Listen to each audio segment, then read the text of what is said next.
Assalamu alaikum bondura, this is Mitu. I am from Dubai. Hope all are doing well.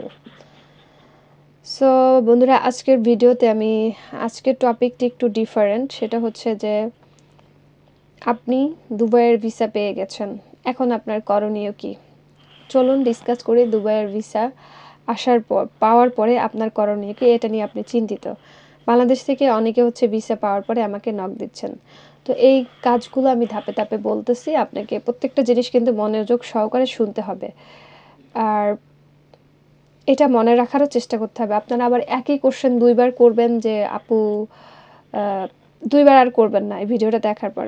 প্রথমত হচ্ছে আপনার যখন বাংলাদেশে বসে দুবাইয়ের হাই প্রফেশনাল ভিসা পেয়ে গেছেন, যখন বাংলাদেশে বসে ভিসাটা পেয়েছেন সেই ভিসাটা হচ্ছে ই ভিসা এবং 2 মাসের ভিসা।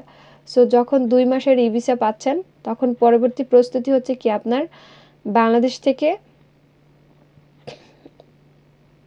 3 দিনের ট্রেনিং সম্পন্ন করা। আমি বলে দিচ্ছি কি কি বললাম, সাথে আমি নোট করে রেখেছি, দেখে বলবে। এটা আবার ল্যাপটপে পাচ্ছি না নোটটা। প্রথম কাজ হচ্ছে আপনার 3 দিনের ট্রেনিং সম্পূর্ণ করা। দ্বিতীয় কাজ হচ্ছে আপনার 3 দিনের ট্রেনিং সম্পূর্ণ করার পরে হচ্ছে আপনার ট্রেনিংয়ের সার্টিফিকেট, আপনার বিএমইটির রেজিস্ট্রেশন কার্ড, এবং ওই রেজিস্ট্রেশন কার্ডই হচ্ছে আপনি যে ফিঙ্গারপ্রিন্ট দিচ্ছেন সেটা লেখা থাকে সেইটার কপি, ট্রেনিং সার্টিফিকেট, আপনার পাসপোর্টের কপি নিয়ে হচ্ছে আপনার বিএমএটি ম্যান পাওয়ার কার্ডের জন্য অ্যাপ্লাই করতে হবে। বিএমএটি বা ইসি কার্ড বলে, ওই ইসি কার্ডটা আপনার এক সপ্তাহের মধ্যে চলে আসে। অর্থাৎ ম্যান পাওয়ারের কার্ড রেডি করা, ম্যান পাওয়ারের কার্ড রেডি করার আগে অথবা পরে হচ্ছে আপনি আপনার এয়ার টিকিটটা কাটবেন। এয়ার টিকিটটা হচ্ছে আপনি আপনার টাইম লাইন ধরে, সময় সুযোগ ধরে এয়ার টিকিট কাটবেন, এবং এর মধ্যে কিছুটা, তারপরে কাজ হচ্ছে কিছুটা শপিং করলেন। শপিংয়ের মধ্যে যেটা বেসিক্যালি বাংলাদেশ থেকে আমি কমন কয়েকটা জিনিস নিয়ে আসতে বলবো।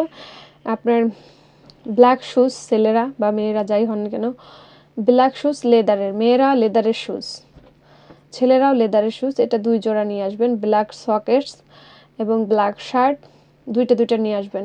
হোয়াইট শার্ট, ভিতরে যারা গেঞ্জি পরেন গেঞ্জি, কিছু ছেলেরা টি শার্ট, পলো শার্ট, জিন্সের প্যান্ট, শুজ এগুলো নিয়ে আসবেন, এবং কিছু ছাতা এবং সানগ্লাস এগুলো নিয়ে আসবেন।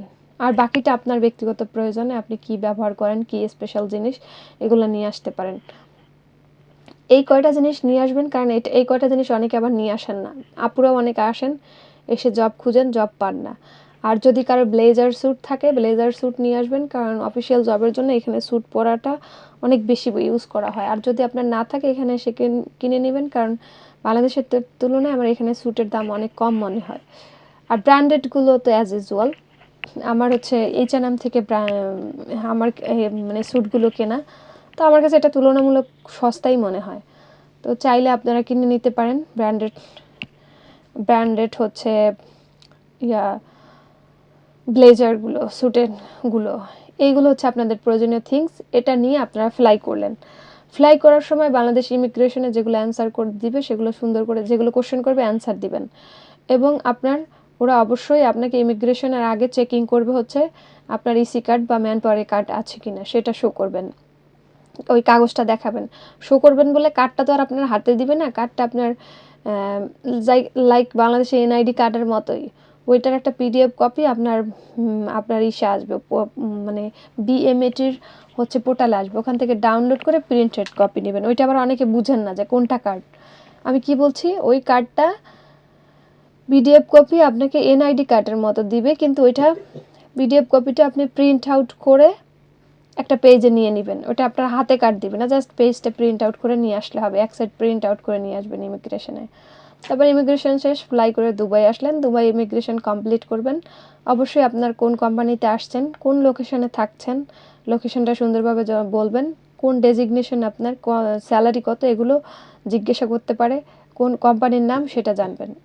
এই কয়টা জিনিস আবার আপনাকে জিজ্ঞাসা করা হবে।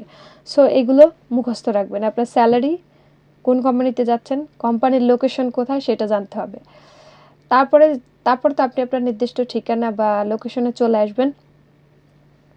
আসার পরে হচ্ছে আপনি যেটা করবেন, এখানে যে অর্গানাইজেশনের মাধ্যমে আসছেন ওদের সাথে যোগাযোগ থাকবে। আপনি এসেই সাথে সাথে হচ্ছে আপনার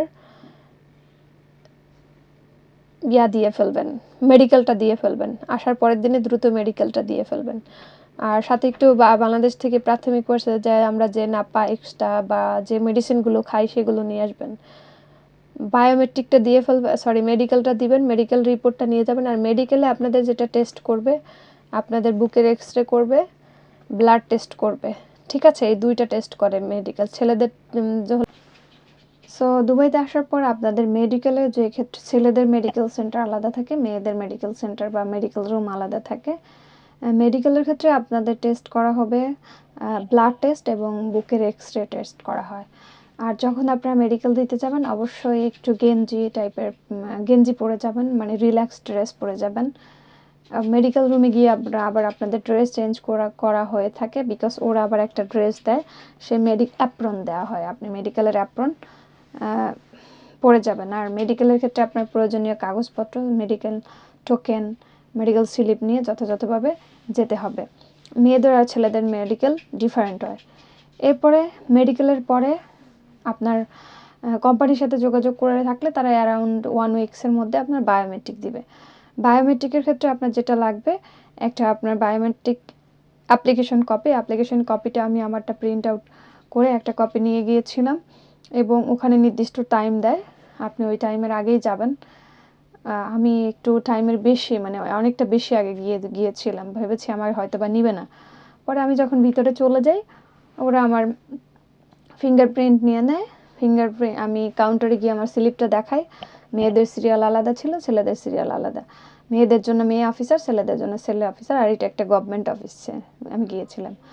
তো তারপর হচ্ছে আমি ওদেরকে আমার ডকুমেন্ট দিই, ওরা আমাকে মেয়েদের রুমে নিয়ে যায়, তারপর আমি ফিঙ্গার দিই। আমার আবার কাউন্টার, ওখানে আবার কাউন্টার নাম্বার থাকে, আমি টোকেন নেই, টোকেন নিয়ে আমার সিরিয়াল অনুযায়ী কাউন্টার নাম্বার ডাকে, সেই কাউন্টারে গিয়ে হচ্ছে আপনারা জমা দিবেন।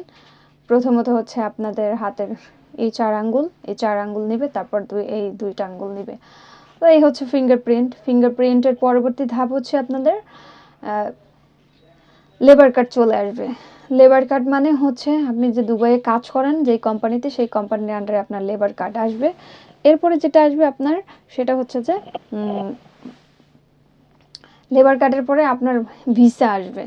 এখন ভিসা কিন্তু একটা প্রিন্টেড কালার কপি, এটা আপনার পাসপোর্টের না, এটা একটা পিডিএফ কপির মতো ভিসা কপিটা আলাদা দিয়ে থাকে। হ্যাঁ, সো ভিসা আসার পরেই হচ্ছে আপনার এমিরেটস কার্ড আসবে।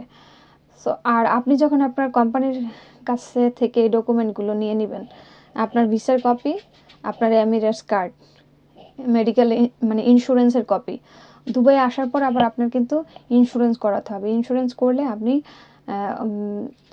কোনো অসুস্থ হলে কম খরচে ডক্টর দেখাতে পারবেন। আর ইন্স্যুরেন্স করাটা এবং মাস্ট, এটাও আপনার কোম্পানি করে দেবে। সো এই কাজগুলো আপনার জানতে হবে যে আসলে কোনটার পর কোনটা, এবং আমি কোম্পানির কাছ থেকে কি কি পাবো।